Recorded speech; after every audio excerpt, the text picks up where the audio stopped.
I'm very happy to see that the revocation of ownership is something that's going mainstream. Here's what Charlie had to say on his channel just a few days ago. Tell me if this doesn't sound like something you've been listening to on this channel for the past 10 years. Elon Musk is saying that Tesla full self-driving will switch to a monthly subscription and remove the one-time purchase option. Another beautiful entry into the you will own nothing and be happy future that we find ourselves in. We're now entering a new, even stinkier era where you can't even pay for the full automobile anymore. You don't pay to own it. Now, in order to get one of the most crucial components, like selling points of a Tesla vehicle, you will have to fork over $99 per month as part of this subscription plan, suckling on this subscription-based titty for however long you want access to the full self-driving features, which was a huge reason a lot of people were buying these fucking things in the first place. Previously, there was an option to pay $8,000 and you get the whole kit and caboodle. You get the Tesla and you get the full self-driving features. But now Elon said, nope, I'm taking the toys back. We are going to wean you off of this. Now, you can't even own the entire motherfucker. Now you buy the vehicle and then have to subscribe separately for the full self-driving features. It's insanity. So you can't even pay to own your whole vehicle. Now you can pay to get most of the vehicle, then you will need to start subscribing for the rest. You don't even get full access. It is just another step in this awful fucking direction in this subscription-based economy where every single thing, every single aspect of your life is becoming subscription-based. We are entering the future where you don't actually own anything. What you own is the idea of things, like your video games.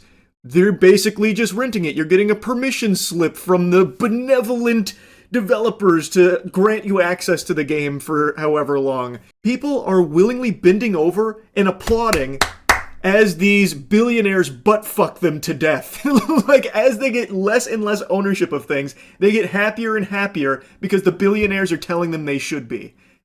Unreal. We are no longer living in a world where it is acceptable to revoke people's access or ownership to things where normal people will just comply, go along, and not notice it. People are starting to notice, and I'm really excited about this. I started a project 1 year ago. It just hit its 1 year anniversary a few days ago, ConsumerRights.wiki. ConsumerRights.wiki is a centralized database where we keep track of every single instance of a company changing the terms of the sale or trying to revoke ownership. Whether we're talking about textbooks that come with lifetime licenses that actually only mean 3 to 5 years, or less than that if you read the fine print, or we are talking about companies that make picture frames that get turned into subscriptions. This website is a project that we created that has now been rolled into my nonprofit, a Fulu Foundation, that is dedicated to informing people on this type of thing. Our nonprofit is working as often as possible to try and get people aware that ownership is being revoked and that there are laws in the books that support this type of horrible behavior. In addition to the Consumer Rights Wiki, we also have a bounty program where if you take devices that have been bricked so that you buy a new one and you get them to work again, we will award you a bounty. And one of these people, Cody, got a bounty of over $14,000 for getting people's old Nest thermostats working after Google decided to revoke access to it.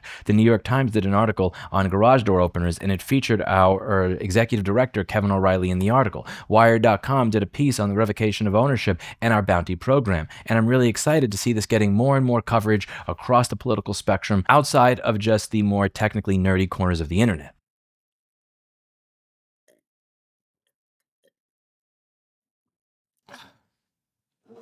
Some damn good orange juice. Today I wanted to talk about the Consumer Rights Wiki a little bit and make an ask of all of you and of Charlie.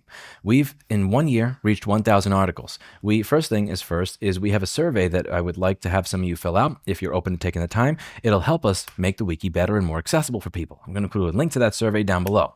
I want to say thank you to the Discord leadership that's been very instrumental in making sure that the conversation about the wiki from the people that are maintaining it stays on track. Dog, Christoph, and Frank, you've been amazing moderators. I want to thank Atsu for helping not just with the wiki, but also in the Discord as well. The people who were there from the early days. Keith helping make up the rules. Kostas, Waldo, Mingyi, and Keith for making the rules, for making all those articles in the early days. Mr. Poyo, James TDG, NK, and another consumer rights person as active wiki moderators, and some of our top contributors. Another consumer rights person who had the highest ed account all year, and Mr. Poyo, who was there from the early days. Shout out to Biff Musters for going crazy on projects. We have a bunch of projects over here that are designed to make the wiki Wiki better. We are working on a browser extension that will inform you every time you are on one of these companies' websites that revokes ownership or changes the terms of the sale of what's going on. It's going to go to the Wiki, it's going to grab a short description for the article, and it's going to say, warning, before you buy a textbook from this company and use the lifetime license, be aware that they can revoke that license at any given time. And even if they don't revoke it at any given time, they typically only expect it to last 3 to 5 years. Warning, before you buy this picture frame, you should know that this company has taken devices that they sold as fully featured products and turned them into subscriptions without your consent. This nonprofit is going to have many programs going into the future. One of them is going to be a legal defense fund, so that if somebody does get in trouble, does get sued, does get criminally prosecuted for breaking a digital lock, and we think it's a good case, we'll support them. We'll put up a legal defense for them so that they don't have to face 3 to 5 years in federal prison or take some stupid deal, all because they decided to help people be able to say that they own what they bought and paid for. Now here's my ask to all of you, and here's my ask to Charlie. I respect a lot of your work that you've done over the years, Charlie. You inform people of bullshit, and I appreciate that. I've been doing everything that I can to bring attention to this consumer rights wiki, where we log all these instances of all these anti-ownership practices so that we can push back against it, not just on my YouTube channel, but get it noticed by the media, by other channels, and everybody else. I want to have a centralized repository that goes over all of this stuff, so we're not just relying on my YouTube channel or my descriptions, but rather the combined efforts of the entire community to make sure this is all documented. And we've got a bit of a steady pace, and now it's just kind of going back to where it was before, and it's reverting to the mean.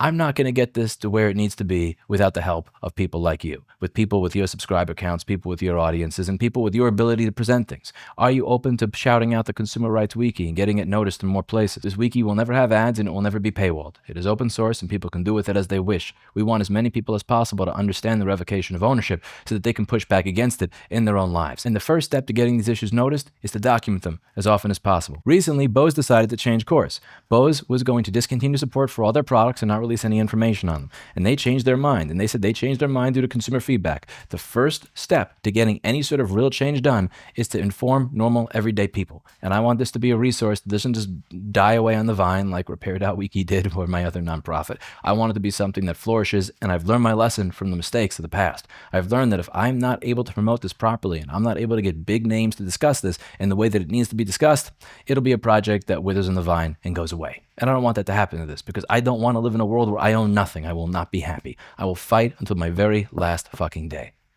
Help me out.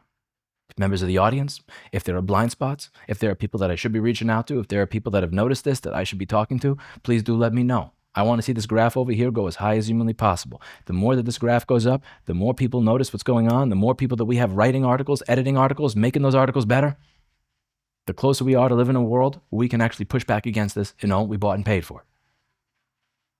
That's it for today. And as always, I hope you learned something. Happy 1-year anniversary, everybody. Thank you to every single person that contributed to this wiki. Thank you to every single person who made what we're doing possible here. And thank you to everybody who's contributing to push back and fight for ownership. I'll see you in the next video. Bye now.